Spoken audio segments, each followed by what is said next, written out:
Bismillahirrahmanirrahim. Assalamualaikum warahmatullahi wabarakatuh. Waalaikumsalam warahmatullahi wabarakatuh. Waalaikumsalam warahmatullahi wabarakatuh. Buka dulu videonya sebentar. Oke, mulainya. Buka di PC, Bu. Nggak ada webcam. Ya, nggak apa-apa. Udah? Oke ya. Kita pertemuan ketiga ya. Sudah ketiga lagi ya. Apa kabar nih hari ini? Alhamdulillah baik, Bu. Alhamdulillah baik ya. Sehat selalu walaupun di tengah-tengah kesibukan ya. Walaupun udah bekerja, semangat mudah-mudahan ya. Kita lihat dulu materi hari ini. Yang kemarin ada yang ngerjain praktikum mandirinya kah? Kalau ada kesulitan boleh japri ya. Kalau misalkan ada yang sudah latihan download, install Android Studio, kemudian mencoba project pertama, kemudian juga kemarin juga yang kedua itu project yang bikin profil ya, kemudian hari ini juga akan ada project mandiri ya. Jadi silakan praktikum mandiri untuk yang mau dipelajari materi praktikumnya silakan. Kalau tidak ya diusahakan.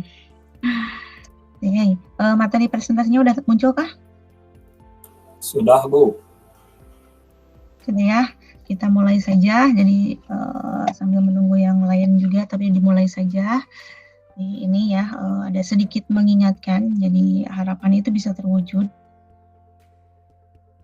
Harapan itu bisa berwujud impian atau tujuan gitu ya. Itu tergantung dari kebiasaan kita menyikapi harapan itu sendiri. Jadi harapan bisa saja menjadi sebuah impian belaka kalau kita memang terbiasa menindaklanjuti harapan itu ya sebagai impian saja gitu ya, bukan sebagai tujuan kita. Karena kalau kita menyikapi harapan sebagai tujuan, biasanya sih kita berusaha untuk meraihnya ya, mewujudkannya supaya kita sampai di tujuan. Jadi kembali lagi bahwa segala sesuatu juga setiap tindakan kita itu pada dasarnya adalah sebuah harapan ya, sebuah harapan menuju kepada kehidupan yang lebih baik ya. Itu juga dengan keberadaan Anda semua, kalian semua di dalam perkuliahan ini tentu saja ada harapannya ya, harapan untuk menjadi lebih baik. Itu saja, itu hanya sekedar mengingatkan walaupun sedikit ya. Kita lanjut ke materi. Jadi dari kemarin kita sudah membicarakan mengenai kontrak mata kuliah. Ini adalah materi yang ketiga, jadi pembahasan mengenai mobile computing sebagai media data. Kalau kemarin kita sudah berkenalan dengan apa itu mobile computing, kemudian juga mobile computing sebagai media informasi, dan ini adalah mobile computing sebagai media data. Tentu saja ini berkaitan dengan bagaimana mobile computing itu menjadi sebuah media informasi. Dan pasti awalnya adalah dari data ini ya, dari ketersajian data melalui aplikasi yang dibangun. Kita lihat dulu pembahasannya. Apa sih itu database ya? Jadi penyimpanan dan pengolahan data dalam komputer itu biasanya menggunakan database. Biasanya ya, walaupun ada yang namanya file teks ya, berupa teks. Kita bisa saja menyimpan data dalam bentuk teks. Kemudian kita juga bisa menyimpan data di dalam aplikasi pengolah data gitu ya, seperti Word, bahkan pengolah data seperti Excel, atau mungkin ada yang namanya aplikasi-aplikasi untuk database. Nah itu sebenarnya tidak harus menggunakan database, kita juga bisa menggunakan aplikasi pengolah teks atau kata sebagai media penyimpanan. Namun karena kita sebagai pengembang nih ya, jadi cikal bakal kita semua di sini, jadi kalian semua mudah-mudahan menjadi seorang pengembang aplikasi, baik itu sebagai programmernya atau yang lainnya ya.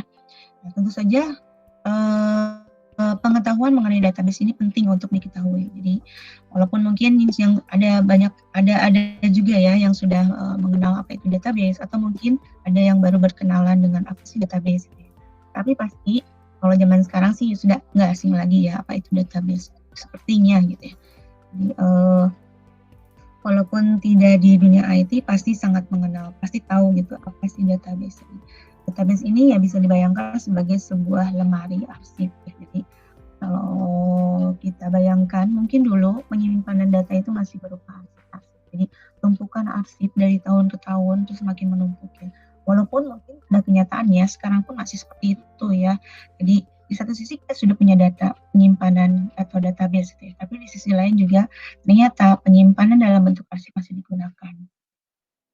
Nah, bagaimana menyimpan arsip itu sendiri? Ya tentu saja ada tugas dan wewenangnya. Jadi tidak sembarangan orang bisa mengakses arsip-arsip itu sendiri ya. Tidak semua orang berhak untuk melihat-lihat data di suatu organisasi, di suatu perusahaan gitu ya. Atau data pribadi juga ya. Mungkin kita secara tidak sadar selalu menyimpan data-data pribadi kita dalam bentuk lemari, di dalam lemari ya gitu ya. Kita mungkin, dan secara simpelnya pasti ketika kita mengumpulkan data-data misalkan sertifikat atau ijazah-ijazah gitu ya, pasti kita akan memberinya sampul gitu ya, atau minimal kalau kita tidak sengaja memberinya sampul pasti kan disimpan gitu, disimpan di dalam map gitu ya, pasti akan tersimpan di dalam sebuah penyimpanan gitu ya. Jadi ada kekhususan. Nah, berkaitan dengan data ini jadi banyak arsip gitu ya. Jadi arsip-arsip itu ya tentu saja ini ada kewenangan memberinya sampul, kemudian juga pasti akan ada penentuan kelompok gitu. Ini arsip apa gitu. Misalkan mapnya map merah ini arsip apa, map biru arsip apa gitu ya. Kemudian juga pasti ada aktivitas penomoran. Jadi misalkan arsip merah nomornya 1 sampai 10, arsip kuning 1 sampai 10 juga, atau biru 1 sampai 3 dan seterusnya ya. Atau ketika di dalam penomoran itu sendiri yang menyatakan arsip merah, kuning, hijau juga ada gitu. Ada yang dilakukan melalui penomoran itu sendiri. Jadi kan nomornya adalah 0101. Kalau diartikan itu adalah arsip yang ke-1 yang berwarna merah, kemudian data nomor 1 atau yang lain atau yang lainnya gitu ya. Banyak gitu, banyak cara sebetulnya. Kemudian juga hal yang terakhir adalah menempatkan arsip itu di dalam sebuah urutan ya, bisa urutan, bisa misalkan lemari yang satu dengan lemari yang lain pasti berbeda. Ini arsip apa? Misalkan laci juga bisa ya, laci atas arsip apa, laci kedua arsip apa. Itu juga sudah menjadi bagian dari proses penyimpanan data gitu ya. Cuman hanya mungkin tidak menggunakan sistem atau dalam bentuk software gitu. Nah, tujuan akhirnya adalah nanti ketika kita mencari data dari arsip-arsip itu, dari kumpulan-kumpulan arsip yang ada di dalam lemari tersebut, ya tentu saja adalah ketika kita nanti mencarinya lagi bisa diperoleh dengan cepat dan mudah gitu ya. Jadi kita nggak perlu ngobrak-abrik gitu ya. Data ini di mana gitu ya. Tapi ada aturan dan ketentuan tadi berdasarkan tadi penyimpanan itu ya. Jadi basicnya dari situ. Dan secara bahasa juga, basis data ini terdiri dari 2 kata ya, basis dan data. Jadi kalau basis itu adalah tentu saja tempat menyimpannya ya. Jadi entah itu markas, gudang atau lemari gitu ya. Itu adalah nah kalau di dalam ada penyimpanannya ya. Kalau di dalam komputer atau sistem mungkin bisa disimpan di dalam hard disk ya, hard disk C, hard disk D gitu seterusnya.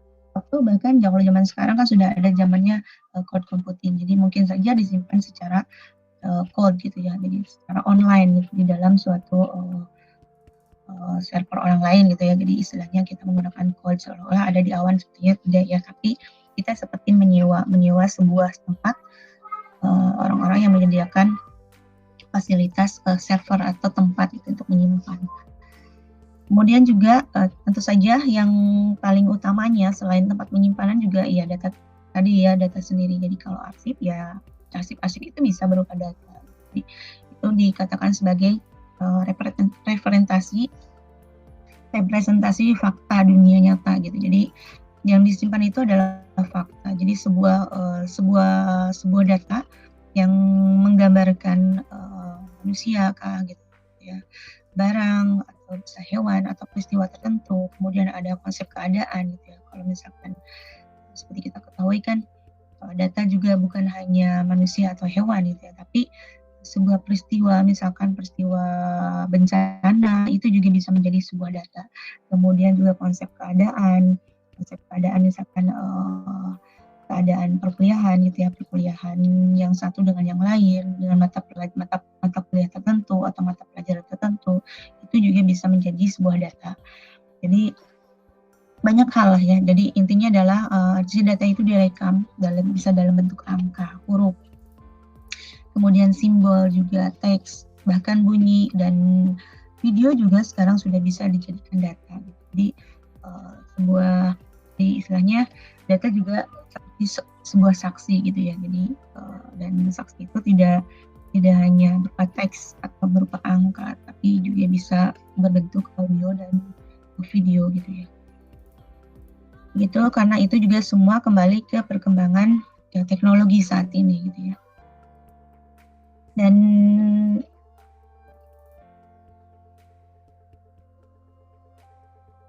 sebentar ya, saya closing dulu.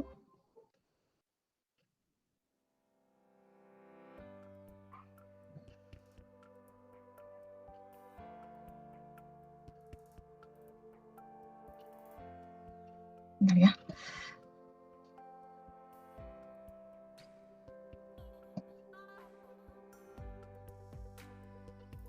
Sebentar, bisa diklik nih. Kita ulangi lagi.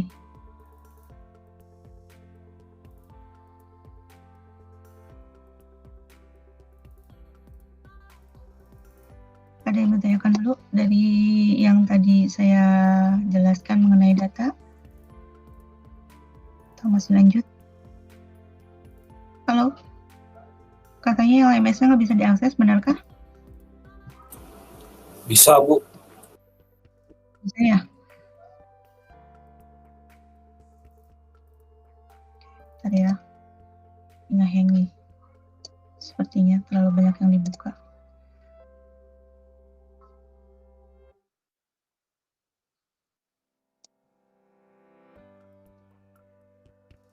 Oke, sudah muncul lagi kah? Belum ya? Sudah, Bu. Sudah muncul lagi ya. Tadi sampai sini ya. Basis dan datanya ya. Jadi, kita lanjut. Nah ini. Jadi berkaitan dengan tadi ya, berawal dari lemari arsip, kemudian juga penyimpanan fakta gitu ya, berupa teks atau data yang lainnya ya.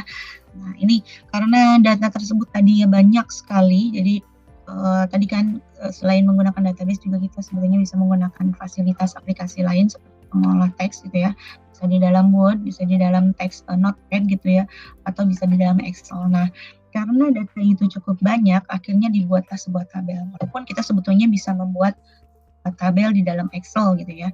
Tapi ya cikal bakal, kenapa sih data dibuat tabel gitu ya, dari sini ya. Jadi tujuannya adalah jadi mengilustrasikan bahwa si tabel-tabel itu adalah bentuk lain dari lemari arsip tadi ya. Jadi berfungsinya ya tadi untuk pada dasarnya adalah ujung-ujungnya sama saja. Jadi untuk menyimpan data itu.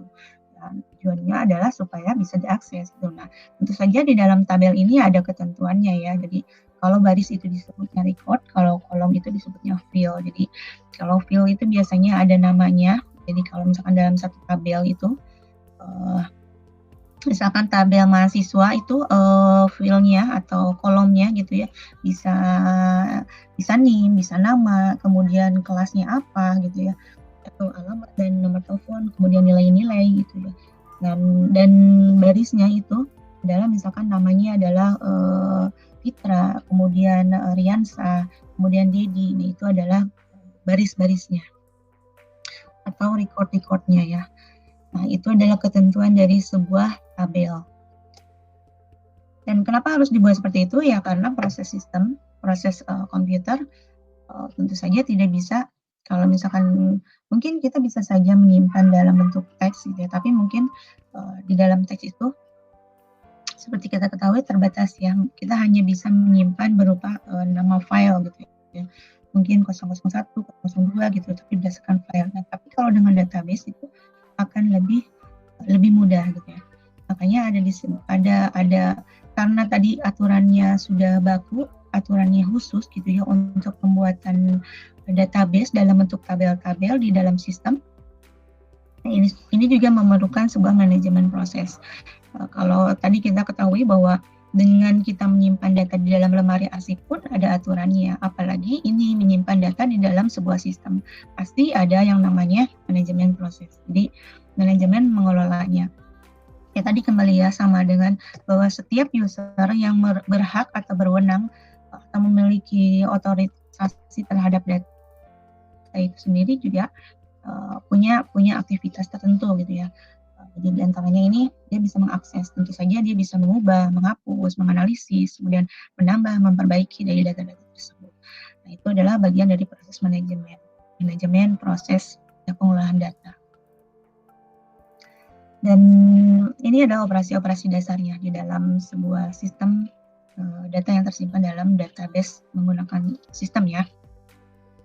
Jadi ada create database, ada drop database, atau biasa kita sebut CRUD ya, create, read, update, dan delete ya. Jadi ini secara detailnya ya, create database, drop, kemudian create table, kemudian bisa menghapus table, bisa menambahkan data, insert data gitu ya. Kemudian bisa mencari data itu sendiri, bahkan bisa melakukan perubahan atau update data itu sendiri, dan menghapus data yang dianggap sudah tidak perlu lagi ya. Ini semua adalah operasi-operasi dasar yang biasa ada di dalam sistem database. Jadi begitu, dan umumnya seperti itu ya. Jadi database atau data-data yang tersimpan di dalam sistem pasti akan seperti itu operasi-operasinya. Dan ini contoh saja, jadi bidang-bidang umum yang memanfaatkan basis data. Ini walaupun banyak sekali ya, ini hanya beberapa saja pegawaian itu untuk berbagai perusahaan yang memiliki banyak pegawai. Apakah data juga database ini bisa digunakan untuk pegawai yang sedikit? Bisa saja kalau misalkan dari dalam pegawai itu banyak sekali kompleksitasnya ya. Misalkan ternyata si pegawainya memang seorang, tapi ternyata dia kerjanya banyak misalkan ya. Itu juga bisa menjadi sebuah alasan untuk menyimpan data pegawai. Kemudian atau juga mungkin di satu tempat dia sedikit gitu ya, 5 orang, 10 orang, tapi banyak cabangnya gitu. Akhirnya ya diperlukanlah penyimpanan data pegawai ini sendiri. Dan kemudian juga ini inventory. Inventory ini sangat umum sekali di setiap perusahaan pasti memiliki inventory. Jadi ya, entah itu untuk penyimpanan data mati gitu ya, seperti bangunan, atau inventory seperti misalkan kalau di sekolah kursi-kursi gitu ya, ruangan kelas itu pun didata ya sebetulnya. Atau kalau di perusahaan dagang manufaktur ya bisa jadi adalah data-data inventory itu adalah barang-barang yang dijual atau barang-barang yang dibuat gitu ya, atau barang-barang yang menjadi stok gitu. Kemudian akuntansi dalam sebuah perusahaan. Nah ini akuntansi seperti kita ketahui bahwa akuntansi ini adalah untuk mengelola soal keuangan ya. Jadi tentu saja sebuah perusahaan kaitannya harus ada omsetnya gitu ya, ada input outputnya, kemudian ada keuntungannya, ada ruginya, kemudian ada antisipasi dari itu semua, bagaimana cara menyiasati kerugian, bagaimana cara supaya kita bisa untung terus, ya itu semua tentu saja dari analisis data yang ada. Kemudian reservasi hotel ini tentu saja untuk memudahkan, selain untuk mendata juga ini ya, ada layanan khusus, layanan pelanggan ini untuk kemudahan, jadi customer care, supaya pelanggan teratur gitu ya, supaya pelanggan lebih terlayani. Nah ini itu dibanding di samping reservasi itu sendiri ya, sebetulnya reservasi juga sebetulnya pada dasarnya selain memudahkan perusahaan juga memudahkan pelanggan menggunakan fasilitasnya gitu ya. Nah, di sini contohnya adalah hotel, pesawat, kereta api, kemudian juga di sebuah bank, konsultan, dan lain-lain. Banyak sekali contohnya ya sebenarnya. Di sini kalau misalkan kita ketahui kan di sekolah juga sekarang kan data-data, apalagi sekarang sekolah online gitu ya, otomatis penggunaan data juga semakin tinggi gitu ya. Jadi orang-orang harus semakin selain melek digital juga harus melek bagaimana sih, karena digital pun tidak hanya menonton saja, tidak kita gitu atau kita sosial mediaan, tapi melek digital juga bagaimana kita menyimpan data-data kita gitu. Itu salah satu pengetahuan yang harus ada gitu ketika kita mau ke arah digital. Kemudian ini toolsnya ya, tools basis data. Jadi kalau tadi kan kita bisa manfaatkan Word, Excel atau yang lainnya. Nah ini lebih spesifik tentang tools database-nya itu sendiri. Jadi kalau lebih ke arah ke codingnya ya, programmernya. Mungkin kalau misalkan kita tidak perlu ngoding, kita bisa saja menggunakan Microsoft Access gitu ya. Bahkan sebetulnya sih dengan MySQL juga sebenarnya tidak harus ngoding pun tidak masalah. Tapi biasanya ya seperti Microsoft Excel, MySQL, kemudian SQL Server itu biasanya identik digunakan oleh para developer aplikasi gitu ya. Jadi untuk mengembangkan sebetulnya mungkin sudah ada aplikasi database, tapi itu sedemikian rupa sesuai dengan keadaan supaya lebih mudah gitu ya. Karena kan kalau untuk kita misalkan di sebuah supermarket gitu ya, rasanya tidak mungkin menggunakan Microsoft Access gitu ya. Jadi kan kita lihat bahwa ada transaksi di sebuah swalayan juga kan tidak menggunakan akses ya, tidak menggunakan Microsoft Access. Tapi ada pembacaan barcode, kemudian dia ada aplikasi khusus yang dirancang ketika barcode di input dia akan membaca kemana gitu. Dia akan men-searching data gitu. Nah, itu adalah sebuah kemudahan ya untuk mengelola bagaimana database ini bisa dibuat lebih mudah. Nah itu ya tujuannya ke situ. Jadi kenapa kita menggunakan tools ini untuk tadi ya, untuk membuat aplikasi yang memudahkan. Jadi karena tidak mungkin sebuah perusahaan juga misalkan tadi ya di sebuah swalayan menggunakan MySQL langsung gitu. Karena tidak semua orang bisa atau paham dengan hal-hal seperti ini gitu ya. Walaupun tadi kan ternyata melek digital juga pengetahuan data, kita harus tahu bagaimana menyimpan data, misalkan data produk kita gitu ya, itu juga harus dan tidak semua orang bisa memahami itu. Jadi ini lebih ke arah developer dan macam-macam tools basis data ini banyak ya. Jadi ada yang bisa menyimpan secara lokal, misalkan satu perangkat gitu ya, atau satu laptop. Microsoft Access itu bisa digunakan untuk satu saja, kemudian juga SQL juga bisa untuk lokal saja, atau ketika kita mau online gitu, misalkan untuk di dalam sebuah web itu bisa menggunakan MySQL. Kemudian juga bisa menggunakan SQL Server. Kemudian ini kalau SQLite biasa digunakan untuk aplikasi mobile, jadi kita menyimpan data lokal di dalam aplikasi mobile kita sendiri itu menggunakan SQLite. Jadi seperti kita menyimpan kontak ini ya, kontak nomor telepon gitu ya, menyimpan kontak, ada namanya, ada nomor teleponnya, itu menggunakan SQLite.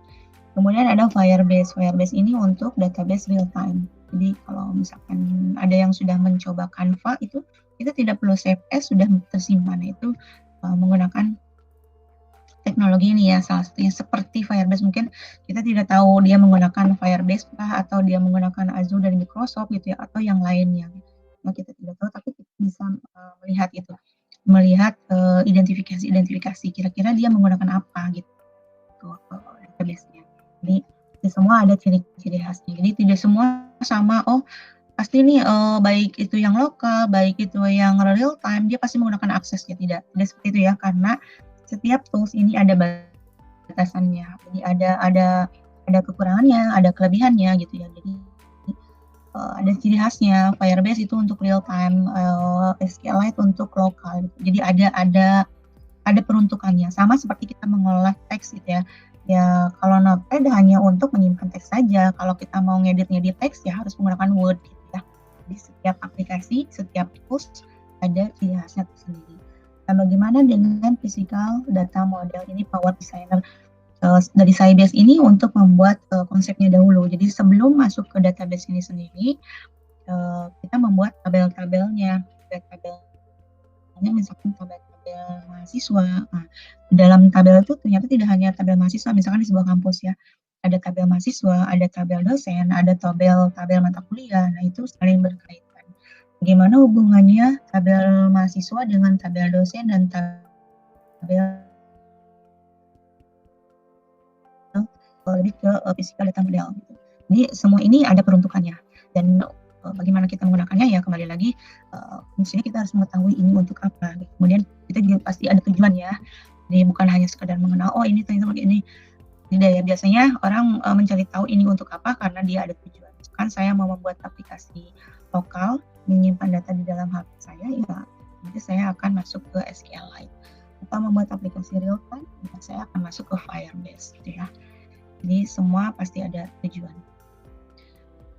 Begitu. Nah, ini implementasi database. Nanti besok kita UTS ya. Jadi soal UTS itu akan lebih ke kasus ya. Jadi saya mohon nanti untuk UTS tidak copy paste gitu ya, tidak searching di Google ini maksudnya apa gitu ya, tapi sesuai dengan pemahaman sendiri. Jadi ketika ada pertanyaan, misalkan saya bertanya apa sih itu mobile computing, ya jawablah sepemahaman sendiri. Jangan sampai nanti karena banyak juga ya, tidak sedikit itu yang saya periksa, apa sih itu mobile computing, jawabannya tuh panjang sekali sampai ke sejarahnya dia hebat sekali, tahu sekali gitu ya.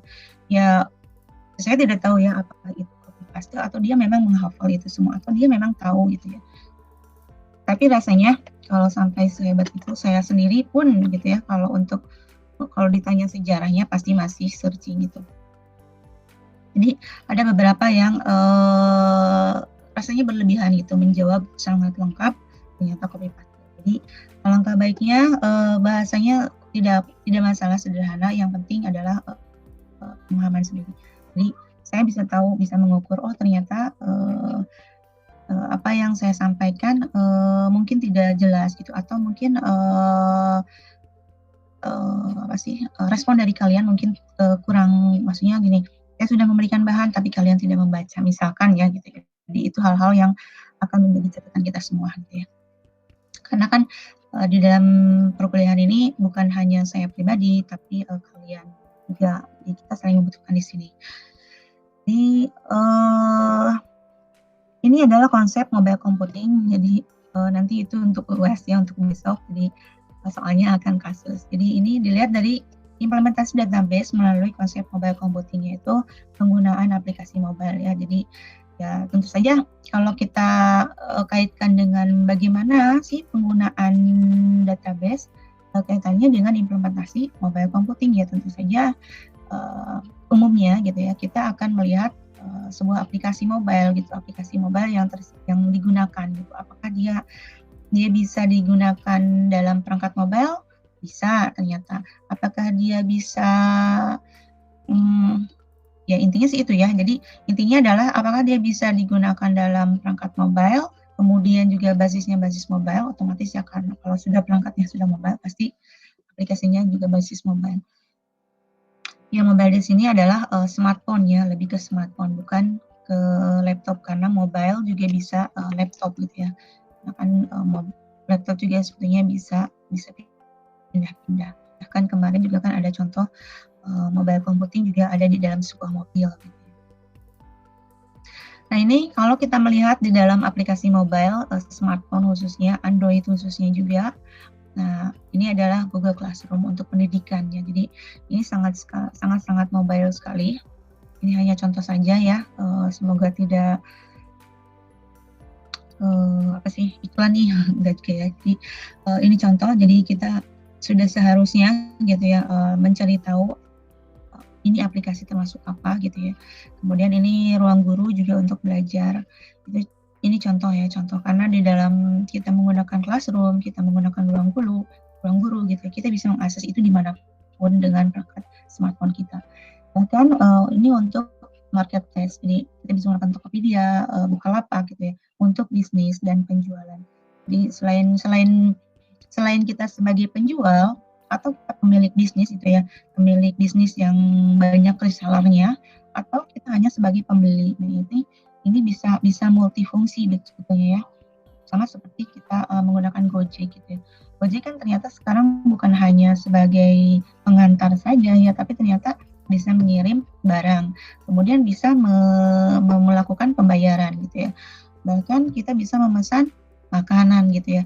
Bahkan ada yang lainnya banyak ya. Jadi karena kesempatan sih ya, karena di dalam sebuah apakah aplikasi ini hanya sebatas aplikasi? Tidak ya. Jadi karena kalau kita ketahui bahwa sekarang bermula dari aplikasi itu bisa menjadi sebuah perusahaan besar. Jadi bisa menjadi segalanya menjadi mungkin gitu ya Kak. Tadi kan kalau kita mungkin masih menganggapnya aplikasi kayak aplikasi Word, kayak aplikasi WhatsApp gitu ya, aplikasi-aplikasi kecil mungkin ya. Tapi ternyata kan kalau kita lihat WhatsApp sendiri juga kan perusahaannya besar, Gojek juga kan dia perusahaannya tersendiri. Kemudian Tokopedia juga itu perusahaan, bahkan Ruang Guru, Google pun itu perusahaan yang banyak sekali aplikasi-aplikasinya. Bahkan Canva juga ini dia adalah perusahaan gitu. Jadi berawal dari sebuah aplikasi bisa menjadi sebuah perusahaan. Karena apa? Karena ya tadi ya the power of database gitu ya. Jadi mungkin yang tadinya database-nya sedikit, tapi karena banyak menyimpan data itu, jadi datanya tersimpan banyak dari berbagai negara, dari berbagai kepentingan gitu ya, banyak sekali akhirnya menjadi sebuah perusahaan. Dan mungkin bisa saja dia tidak punya server sebetulnya, dia menggunakan cloud computing. Dia bisa saja menggunakan fasilitas yang ada di dalam Google gitu ya. Di Canva misalkan dia bisa saja menggunakan apa yang ada di dalam Google, itu bisa saja terjadi gitu ya. Tapi dia sudah menjadi perusahaan besar juga, atau dia bisa punya server sendiri. Itu sebetulnya segala kemungkinan bisa saja terjadi ya. Begitu. Nah, ini hanya untuk praktikum mandiri, jadi saya tidak men-screenshot hasilnya. Jadi ini hanya gambaran sketsa ya. Jadi di praktikum mandiri ini nanti materinya seperti ini, silakan dicoba. Ada flash screen, kemudian juga ada menu, kemudian nanti ada inputan. Ini sebetulnya belum on menggunakan database, tapi masih layout.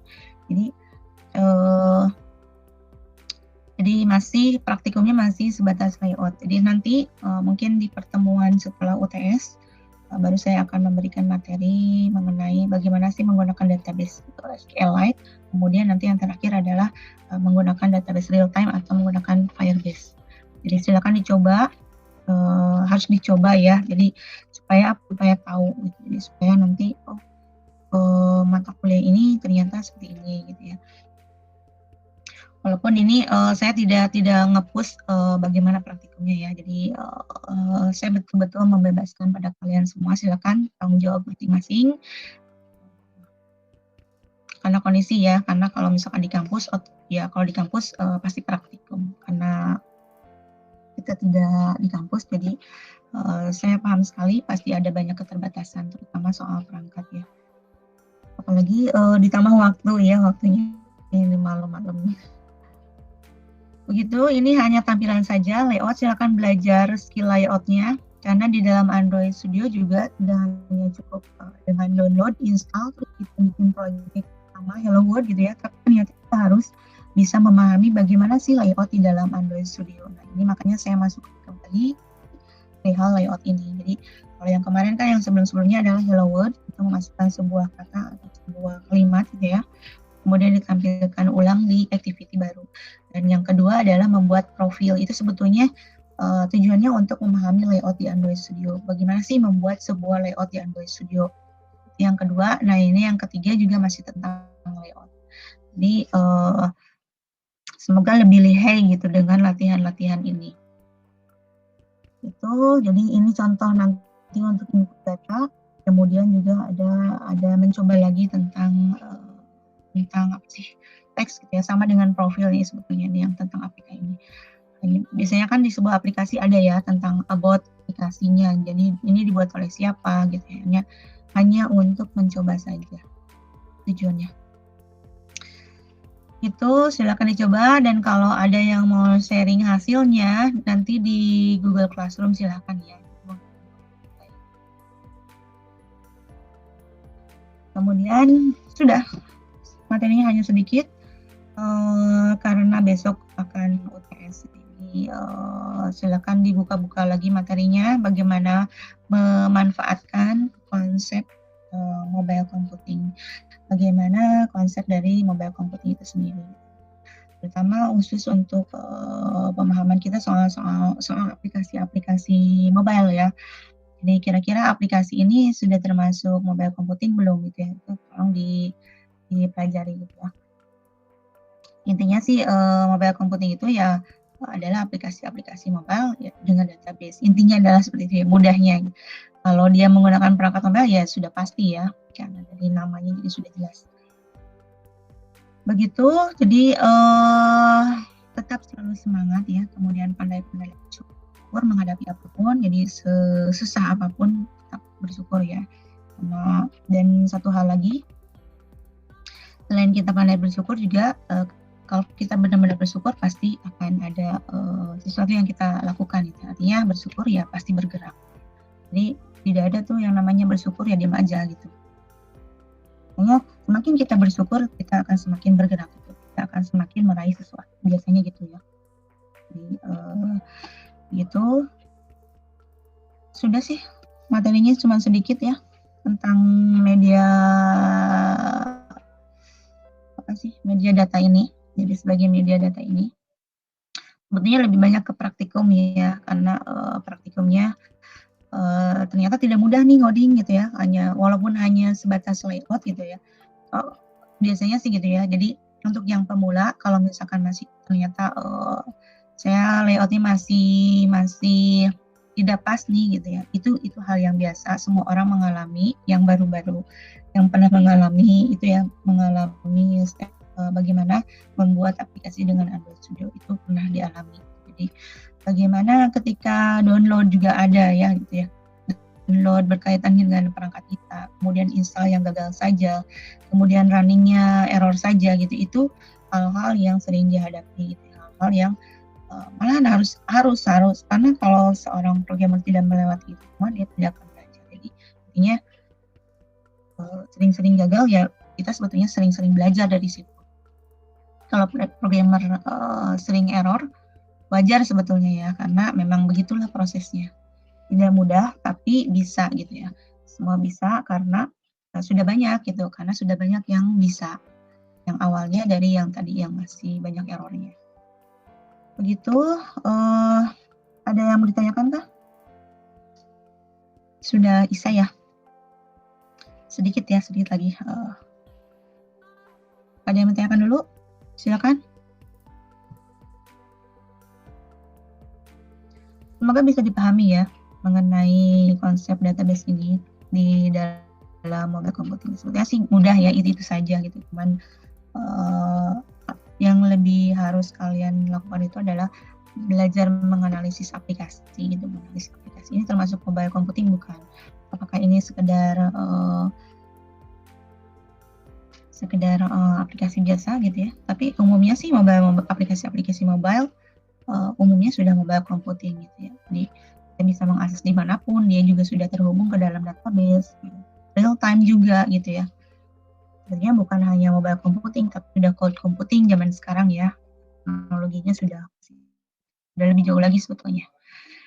Tapi karena kita harus tahu bagaimana basicnya, supaya kemampuan analisnya bagus gitu ya, maksudnya.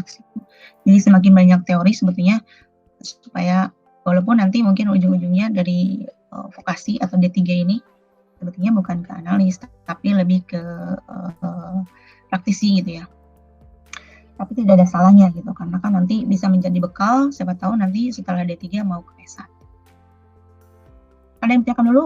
Saya sambil close presenting ya. Close aja ini ya. Boleh dibuka dulu videonya.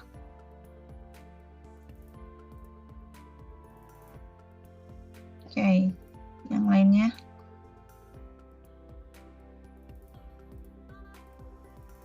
Saya lihat ada yang baru masuk ya, dari yang kemarin.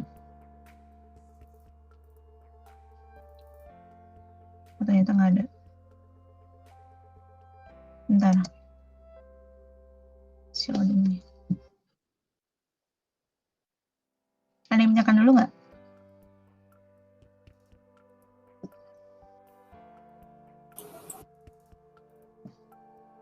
Ya, dibuka dulu videonya. Ada yang menanyakan? Sambil ada yang menanyakan? Cukup, Bu. Cukup ya.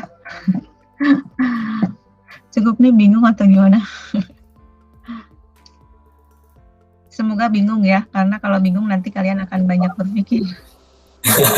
Akan banyak saran gitu. Kalau misalkan udah, oh gitu, ya udah berarti udah. Tapi kalau semakin banyak bertanya, oh ternyata saya nggak ngerti nih ini, artinya bagus. Biasanya gitu, biasanya. Oke, bentar ya, bentar.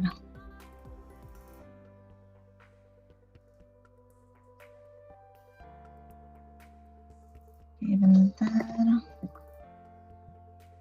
Materi sudah saya upload ya di LMS, di Classroom, silakan dipelajari, kemudian dicoba praktikum mandirinya. Kalau ada yang bertanyakan, boleh japri. Begitu saja, kalau tidak ada yang mau ditanyakan, saya ucapkan terima kasih. Saya mohon maaf juga kalau ada salah-salah kata, kalau ada yang ternyata salah nih, kadang-kadang saya juga suka, contohnya gini, saya mau bilang MongoDB, ternyata saya malah bilang MongoDB, misalkan gitu ya, red bahasa gitu. Itu mohon maaf ya, karena ternyata saya juga bicaranya kan ya. Ya mohon maaf dengan kekurangan itu, semoga tidak menutupi hikmah semuanya ya, tidak menutupi keberkahan kalian belajar di sini, malah tambah semangat mencari tahu, mengasah diri, baik itu hard skill-nya maupun soft skill-nya gitu ya. Itu saja, terima kasih sekali lagi, selamat mengerjakan praktikumnya. Kemudian jangan lupa tugas-tugasnya dikerjakan, tugasnya ya, tugas yang untuk satu mata kuliah ini ya, yang 1 kali itu bikin project, itu harus ada, wajib ada. Kalau praktikum mandiri boleh ada, boleh tidak. Nanti besok kita UAS. UASnya soalnya nanti disiapkan. Jadi nanti berwaktu dimulainya pukul 17, jadi yang rajin boleh ya, dari mulai 17 boleh mulai. Sudah bisa di-download. Kemudian nanti upload-nya paling lambat sampai pukul 21. Tidak boleh lebih karena sistem sudah menentukan. Gitu saja. Nanti besok kita UAS, semoga berhasil ya besok UASnya. Sekali lagi terima kasih. Wabillahi taufiq wal hidayah. Wassalamualaikum warahmatullahi wabarakatuh. Waalaikumsalam. Assalamualaikum warahmatullahi wabarakatuh. Assalamualaikum warahmatullahi wabarakatuh. Ya, silakan boleh.